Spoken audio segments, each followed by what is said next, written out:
Boa noite, meus queridos amigos aí nossa querida fraternidade, que nos oferece essa oportunidade ímpar da gente trazer esses jovens palestrantes, jovens que já fazem estudos nas suas casas e que agora estão se aventurando pelas palestras públicas. Hoje a gente tem a grata satisfação de termos o Robert Daniel, nome chique, né? Que está aí conosco aí para falar sobre o capítulo 114 do livro Pão Nosso, Novos Atenienses. Então, vou ler aqui o texto, depois fazer a prece, passar a palavra para o nosso companheiro. É um texto de Atos dos Apóstolos, capítulo 17, versículo 32.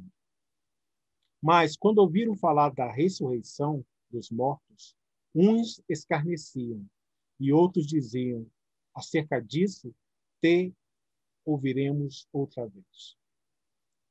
O contato de Paulo com os atenienses no Areópago apresenta lição interessante aos discípulos novos.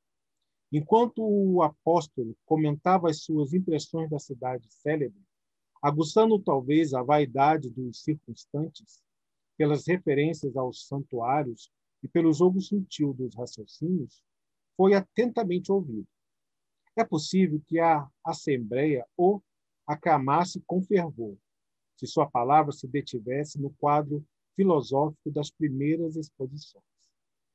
Atenas reverenciá-lo-ia, então, por sábio, apresentando-o ao mundo na moldura especial de seus nomes inesquecíveis.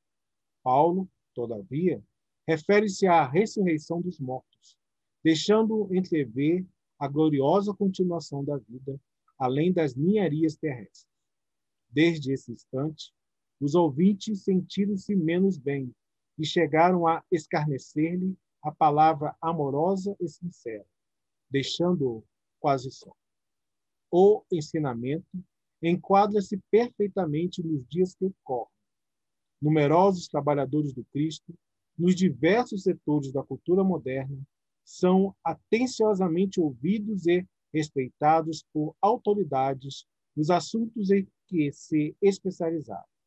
Contudo, ao declararem sua crença na vida além do corpo, afirmando a lei de responsabilidade para lá do sepulcro, recebem de imediato o riso escarninho dos admiradores de minutos antes, que os deixam sozinhos, proporcionando-lhes a impressão de verdadeiro deserto. Então, nós vamos elevar o nosso pensamento a Deus, nosso querido Pai de amor, e que possa envolver a todos os que estão presentes nesse momento, em suas casas, no trabalho, no carro, ouvindo pelo celular, pela televisão, pelo computador, que todos esses possam ser envolvidos nesse instante pelas vibrações maiores do nosso querido Senhor.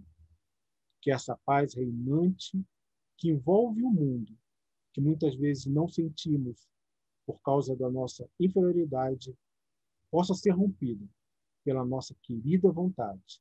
Vontade de aprender, vontade de saber, vontade de fazer. Ser conosco, nos envolvendo hoje sempre. Que assim seja. Com a palavra, nosso querido Robert, que vai falar sobre os novos atenienses. A palavra é sua, seja bem-vindo. Tudo bem contigo? Tudo bem comigo. É um prazer estar aqui, de verdade. Eu sei que talvez esse encontro já devesse ter acontecido há muito tempo, né? Mas foi agora que ele foi possível. E aí agora a gente vai falar da lição 114. E eu acho que a gente tem muito que falar sobre ela. E a lição ela mesmo fala, né, que é uma situação que acontece ainda nos dias que correm, ainda nos dias que nós vivemos hoje. Para a gente falar sobre essa lição, a gente repara nesse nome que a lição traz, né, que é o nome de Paulo. Eu acho que para a gente entender ela, eu acho que a gente precisa entender esse sujeito, né, do qual a gente fala, o que vive esse episódio e o que tem tanto a ver com a gente. Então vamos lá. o Paulo, ele é muito essa figura de redenção, né? Assim, se a gente pega a história dele inteira. Porque ele começa a história dele, o trajeto dele como Saulo, é uma figura que recebe muito prestígio, assim, dos vários núcleos da aristocracia e da cultura. E aí ele tem como função, assim, né? Ele tem como objetivo de vida encontrar Jesus e seus discípulos, né? Ele faz essa perseguição. E é uma perseguição que começa de uma forma muito odiosa. Então, Saulo, né, nessa época, ele faz esse caminho, e aí a gente tem um episódio muito bonito na estrada de Damasco, em que ele finalmente encontra Jesus. E aí, quando ele encontra Jesus, ele vê a figura dele rodeado por uma luz. Essa luz cega Saulo. Ele passa dias cego até que ele precisa ser batizado e tudo mais. E aí a história dele muda completamente. Ele se torna Paulo e ele inicia uma nova missão, que é a missão de espalhar a palavra, os ensinamentos de Jesus e de fundar instituições religiosas e igrejas por todos os locais possíveis. Então ele vai ter uma missão muito longa nesse sentido e ele vai se tornar um apóstolo de Jesus, né? Então, Paulo é essa figura e a gente tem a história dele no livro Paulo e Estevão. Quando a gente observa esse episódio dos Novos Atenienses, a gente olha para o capítulo 6 do livro.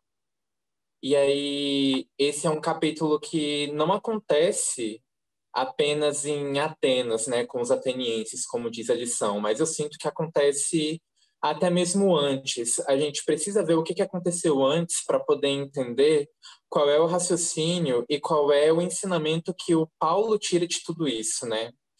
Então, eu acho que a gente precisa voltar no início do capítulo 6, quando Paulo está em Tessalônica.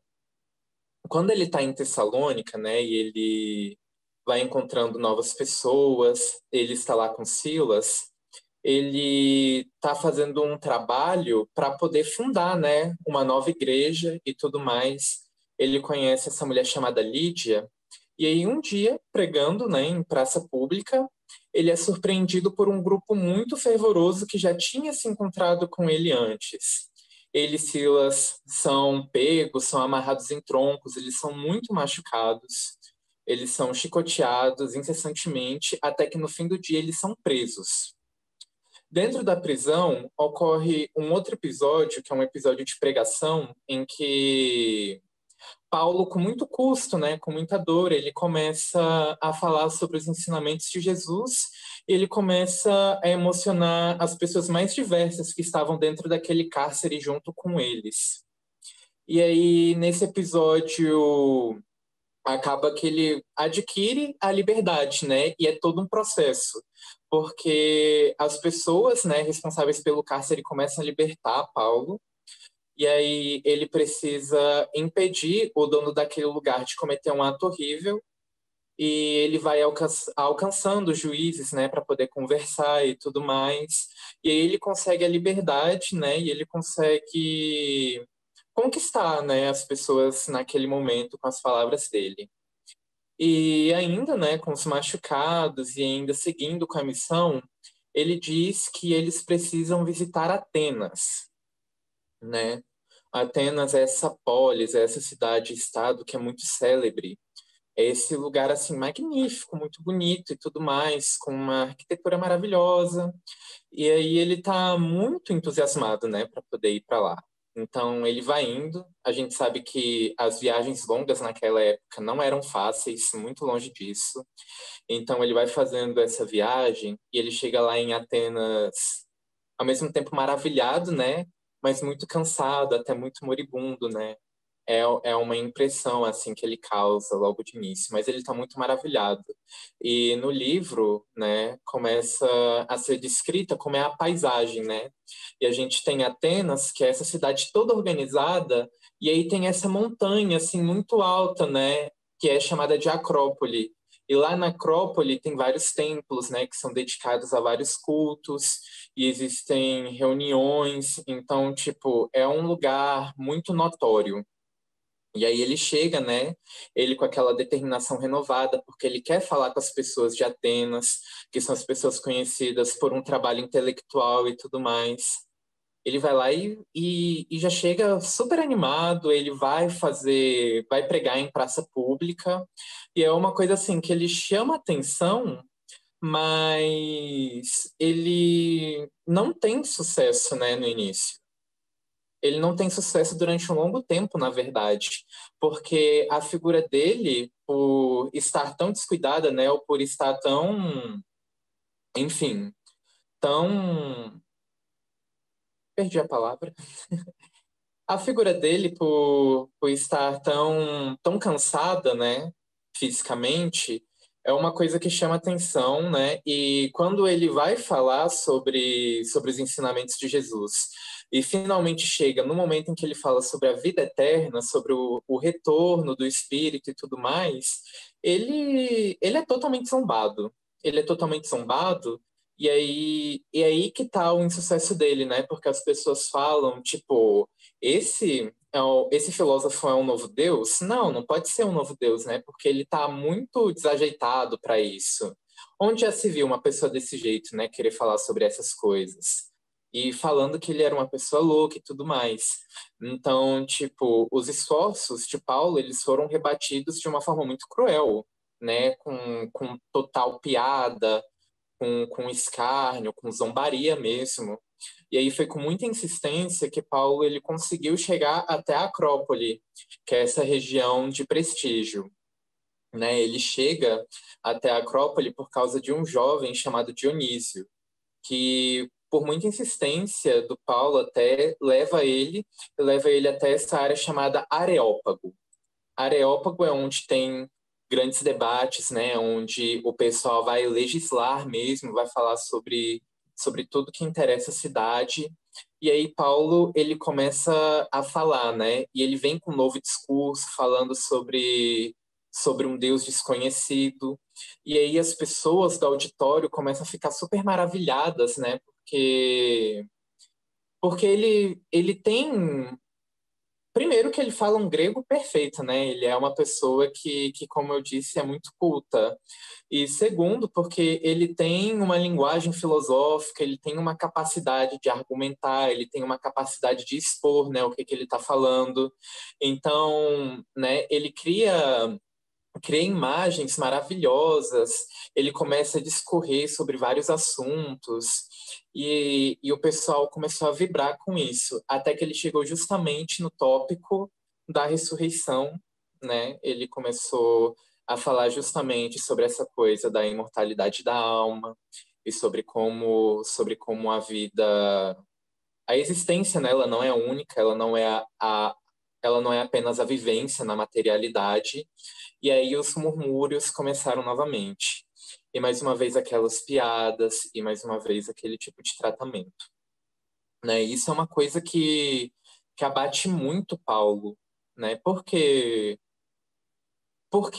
a situação muda tanto, né? Porque ele toca nesse tópico e aí as pessoas o recebem de uma forma tão prejudicada, né? E aí ele vê as pessoas saindo aos poucos do Areópago, e aí ele se vê praticamente sozinho, apenas com a figura desse jovem chamado Dionísio, e eu acho que de uma mulher chamada Damaris, ou Damaris, enfim.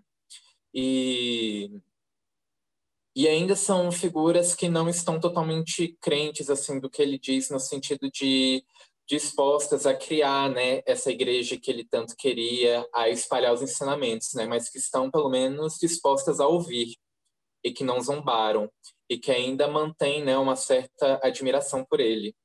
Então, Paulo ele se vê muito abatido depois dessa história, né? Ele entrou em um choro copioso, né? É o que a gente vê na narrativa. E aí Atenas foi o único lugar que o Paulo não conseguiu mesmo fundar, né, essa instituição a favor do Cristo. E aí ele sente até como se ele tivesse falhado com o Salvador. E aí eu acho que é aí que entram, né, todas as questões, né? a gente entra lá na lição e aí ele fala que alguns vão escarnecer, outros vão pedir para ouvi-lo mais uma vez, né? E aí falam justamente que o jogo de raciocínio do Paulo, ele é muito ouvido e ele seria até admirado em Atenas se ele tivesse se mantido apenas nisso.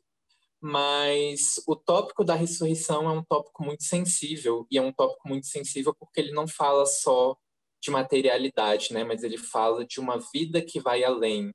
Ela fala que o que existe aqui, né, não é tudo. E isso é uma questão que não foi aceita, que não penetrou, né? E que foi combatida pelo preconceito científico. Atenas é uma cidade célebre, então, tipo, é como se eles não vissem nada a aprender, né, com a figura de Paulo. Eles não vão se despir, né, do que eles já produziram, eles não vão abdicar, né, eles não vão abrir os ouvidos para um novo ensinamento. Diferente das pessoas que estavam na prisão e que já tinham perdido muita coisa, né? Das pessoas que já tinham entrado em tumultos, que já tinham passado por disputas muito acaloradas. O que ele encontrou em Atenas foi pura frieza. E assim, a gente começa a pensar que entender o processo de reencarnação nunca foi uma coisa muito simples, né? É uma coisa que, na verdade, a gente precisa refletir muito. E é uma reflexão que é uma reflexão muito, muito difícil, porque a gente tem que entender a reencarnação a partir de uma ideia de justiça divina. E aí, como é que a gente olha para o nosso mundo, né, e entende claramente o que é justiça? Como é que a gente olha aos nossos arredores, né, e entende o que é melhor para a gente? O que é um Deus misericordioso e totalmente justo? Do que a gente precisa, né? Então é uma questão muito complexa.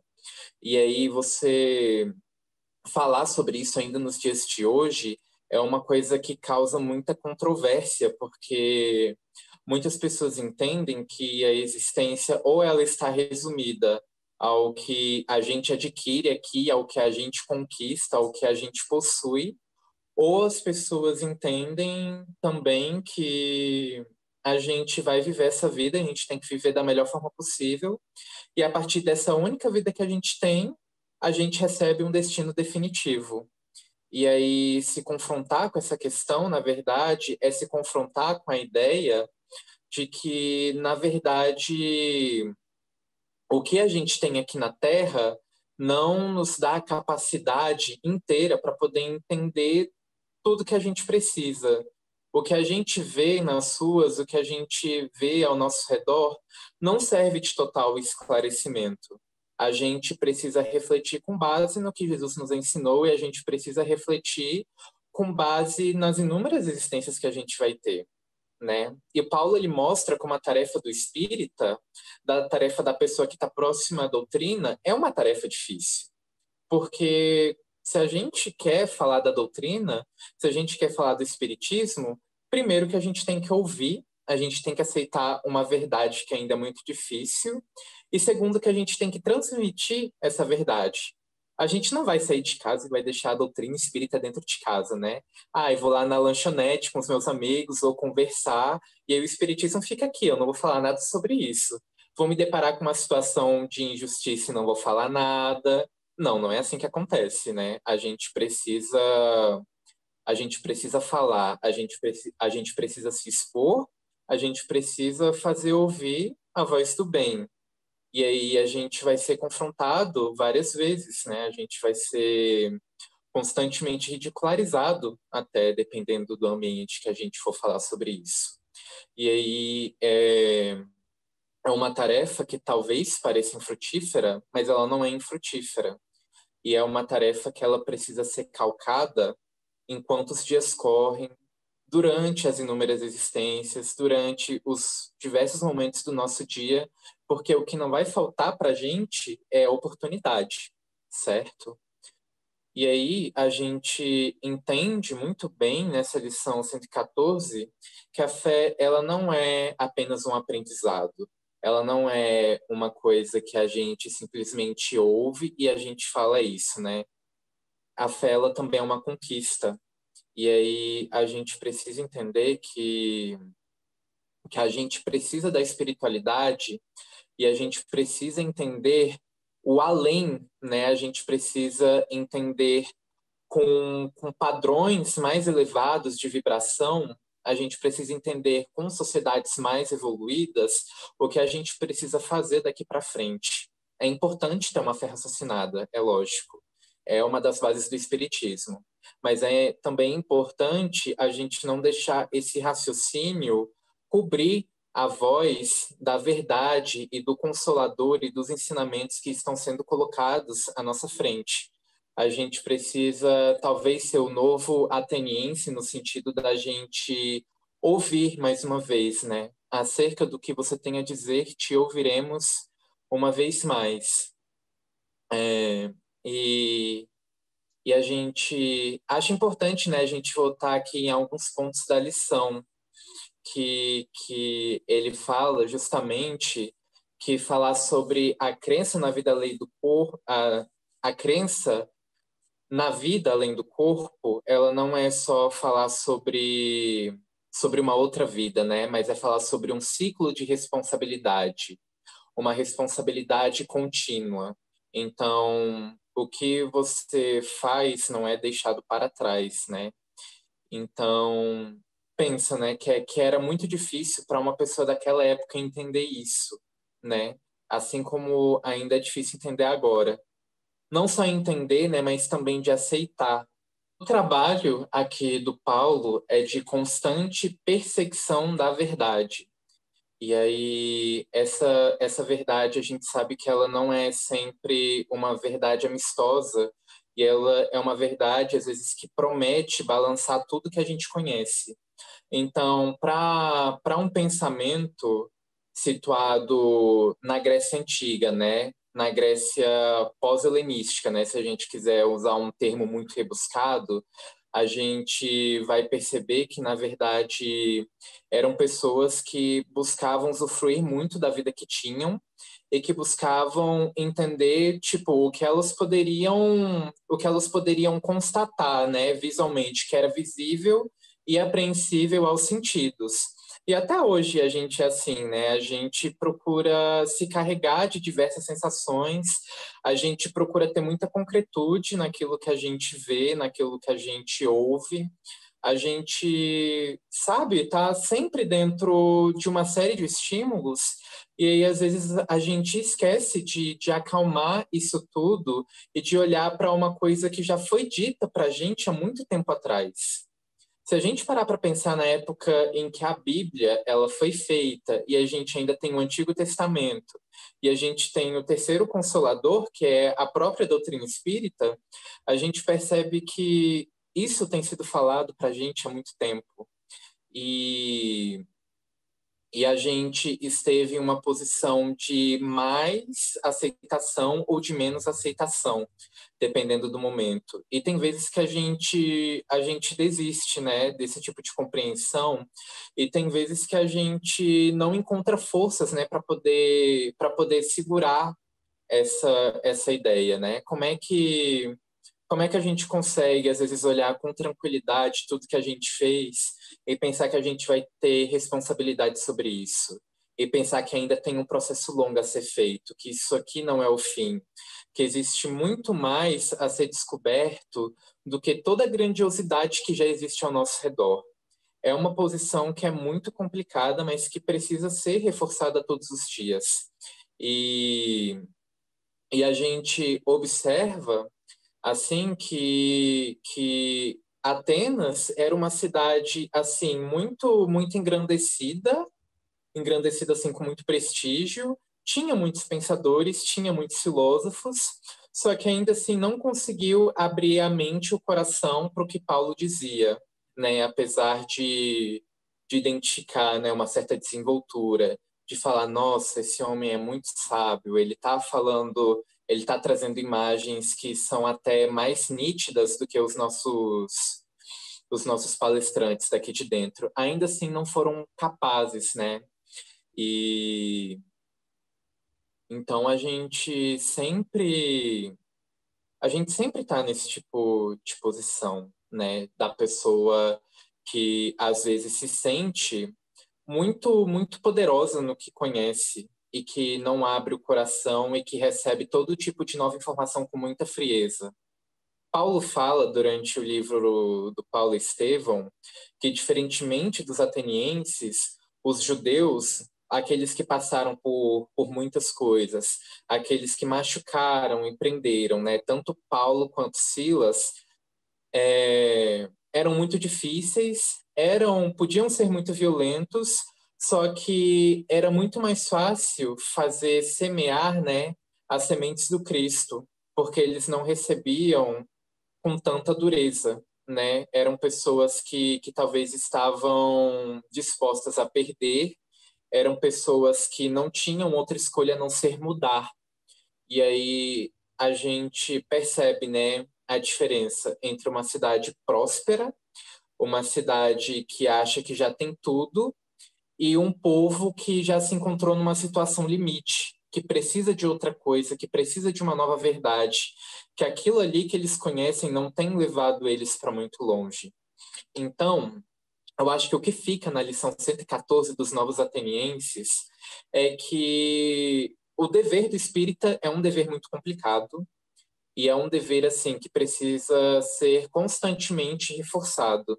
É um dever que precisa ser feito sempre com muita convicção. Você tem que ter convicção naquilo que você escuta, naquilo que você estuda, naquilo que você lê, e você precisa ter convicção na hora de você for falar com as pessoas. E não é uma fala que é desrespeitosa, não é uma fala que atropela, né? Mas é uma fala que tem a perseverança de Paulo, que passou pelo episódio de Atenas, não teve sucesso dentro da polis, não conseguiu fundar sua instituição, chorou e ainda assim continuou seu trajeto no livro e cumpriu uma missão linda e grandiosa no fim da sua vida. Né? A gente precisa assumir esse lugar.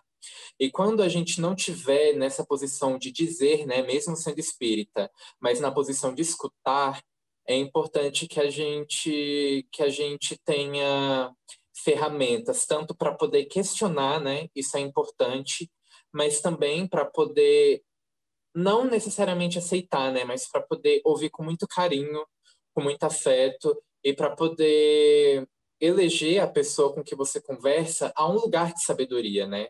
A pessoa com quem você fala também é uma sabedoria. As pessoas com quem Paulo falavam identificavam isso nele.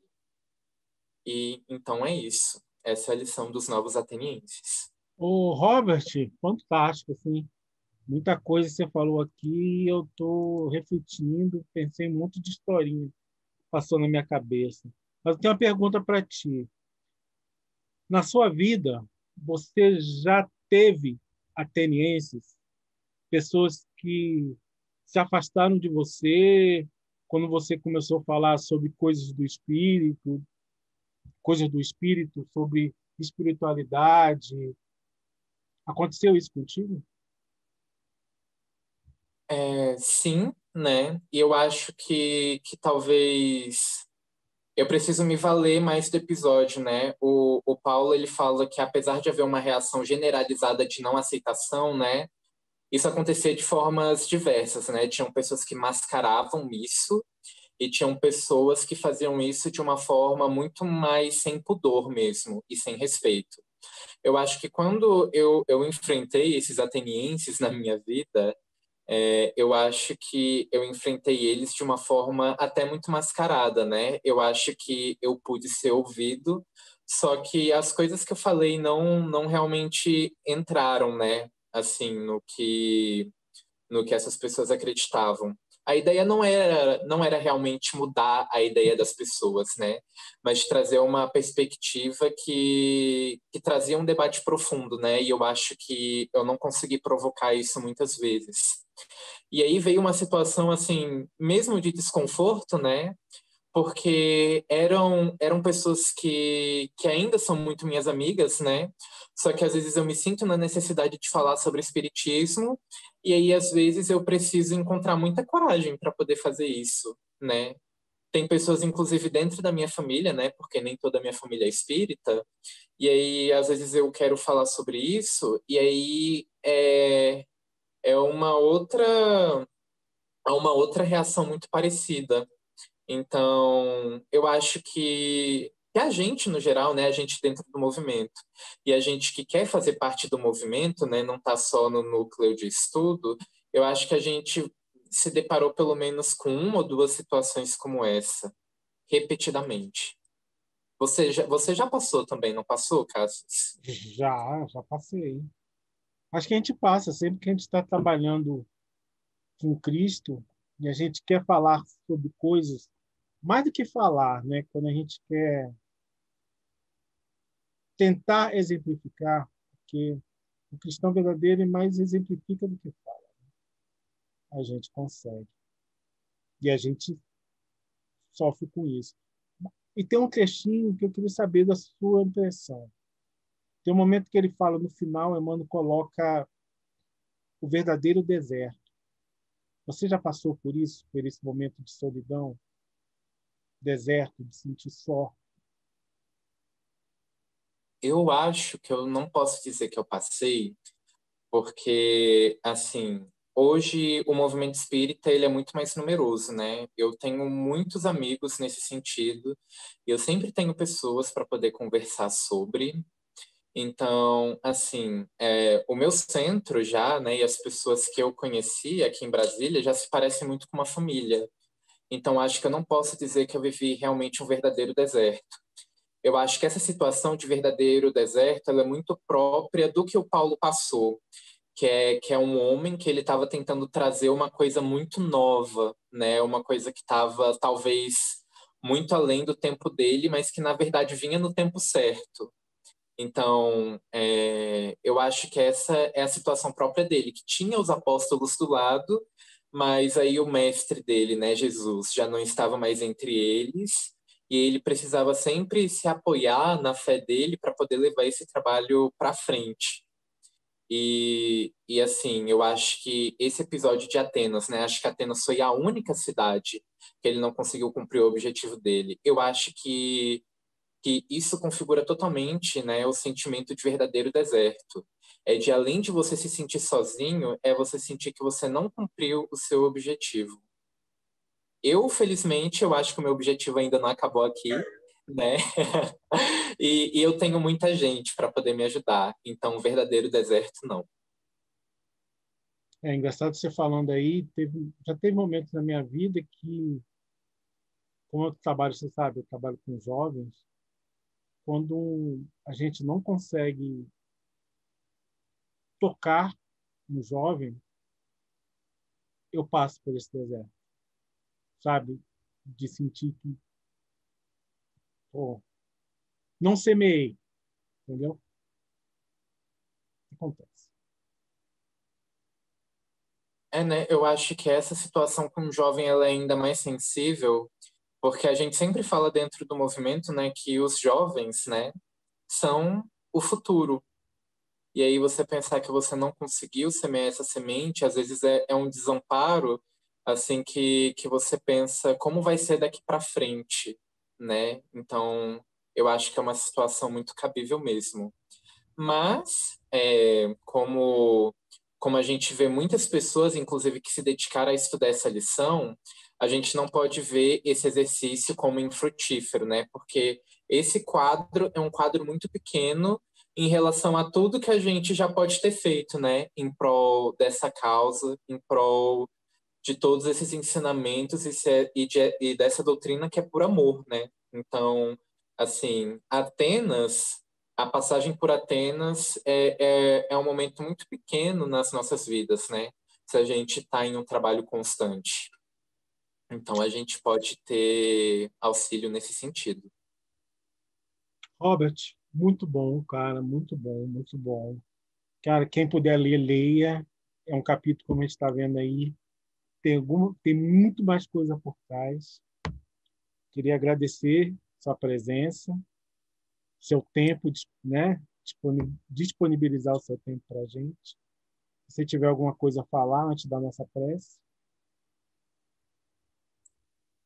Não, acho que eu não tenho mais nada a dizer, além de agradecer mesmo, né? Muito obrigado. Esse é um projeto muito bonito mesmo, e eu espero poder participar mais vezes também. Estamos juntos. Vamos fazer a nossa prece, agradecer mais uma vez essa bela influência dos mentores que nos envolvem, que nos protegem, que estão conosco desde antes do nosso renascimento e que nos orientam, nos estimulando sempre ao bem, a agir, a enfrentar todas as dificuldades que teremos pela frente. Que essa paz, esse amor possa germinar dentro de nós, pois assim germinará, talvez não no presente, mas no futuro, em outros corações. Que assim seja. Obrigado, Robert. Fica com Deus, te cuida e a gente De se vê. nada.